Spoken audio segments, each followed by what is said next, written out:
بطول باش و پنہا شو ازی عصر کہ در آغوش شبیر بگیری، اے مسلمان عورت بطول بن جا، زہرا بن جا، اور اس عصر سے پنہا ہو جا، چھپ جا، علیحدہ ہو جا، تاکہ تیرے آغوش میں حسین جیسا بچہ پیدا ہو۔ یہ پہلا ہے حجاب، سیگریگیشن آف سیکسز۔ میں نے ضیاء الحق صاحب سے کہا تھا، کیونکہ ان کی شورا میں شمولیت کی میں نے جو ہے دعوت قبول کر لی تھی، مشورہ دینا ہے۔ میں اپنے مسجد کے ممبر سے بھی مشورے بھی دیتا ہوں، تنقیدیں بھی کرتا ہوں۔ جیسے انگریزی کا محاورہ right from the horse's mouth, تو right into the horse's ears کچھ کہا جا سکے تو اچھی بات ہے۔ میں نے ان سے کہا آپ نے پی آئی اے کو ڈرائی کر دیا، شراب بند کر دی، اچھا کام کیا، بہت عمدہ کیا۔ دنیا تو یہی کہے گی نا کہ دقیانوسی ہیں، چلیے برداشت کریں، لیکن یہ ایئر ہوسٹسز جو جاتی ہیں کرو کے ساتھ اور دو دو ہفتے باہر رہتی ہیں، یہ کون سے اسلام کی روح سے جائز ہے؟ عورت محرم کے بغیر حج کو نہیں جا سکتی، محرم کے بغیر عمرے کے لیے نہیں جا سکتی، اور یہ قانون تھا پاکستان۔ میں نے کہا آپ عورت کو نہیں جانے دیتے حج کے لیے، حالانکہ وہ ادھیڑ عمر کی ہوتی ہیں، عموماً بوڑھی ہوتی ہیں۔ ہمارے یہاں جوانی میں کون کرتا ہے حج؟ بہت شاس۔ یہ تو آپ کو نظر آئے گا جاوا، سماٹرا، انڈونیشیا، ملائیشیا، وہاں سے جوان جوڑے نکاح کے بعد پہلا کام حج۔ ہمارے ہاں تو بڈھے ٹھیرے گئے ہوئے ہوتے، اور پہلے زمانے میں تو ان کو رخصت کر دیتے تھے کہ بس رخصت ہی ہو جائیں گے، یہ واپس نہیں آئیں گے اب۔ تو میں نے کہا یہ کون سا اسلام ہے؟ خاموش، چپ۔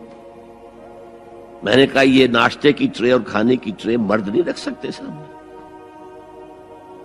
میرے خلاف باقاعدہ خواتین نے جلوس نکالے پاکستان میں جب میں نے پردے کی بات کی۔ گورنر سندھ کی بیوی جو ہے اس نے لیڈ کیا جلوس کو۔ میں طالبہ کیا کہ ان کی ٹیلی ویژن کے اوپر جو ہے ان کا سامنے آنا بند کیا جائے۔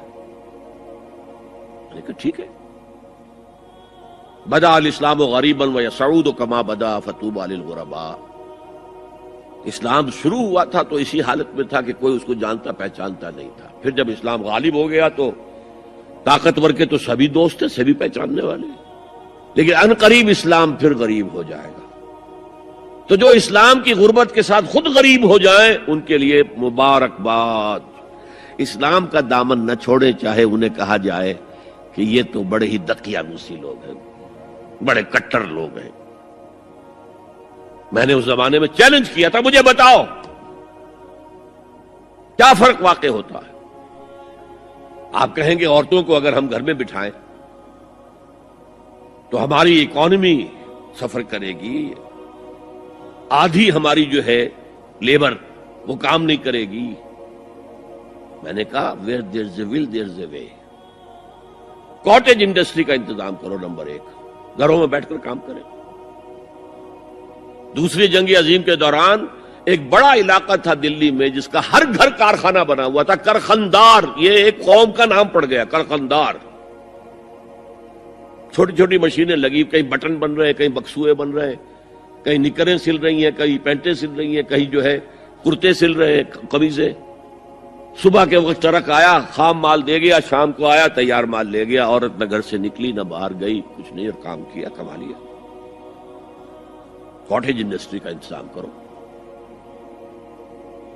اسی طریقے سے ایسے یونٹ بناؤ انڈسٹریل جس میں عورتیں کام کریں، عورتیں سپروائز کریں، ورکنگ آورز کم رکھو تاکہ وہ اپنے گھر کا کام بھی کر سکیں۔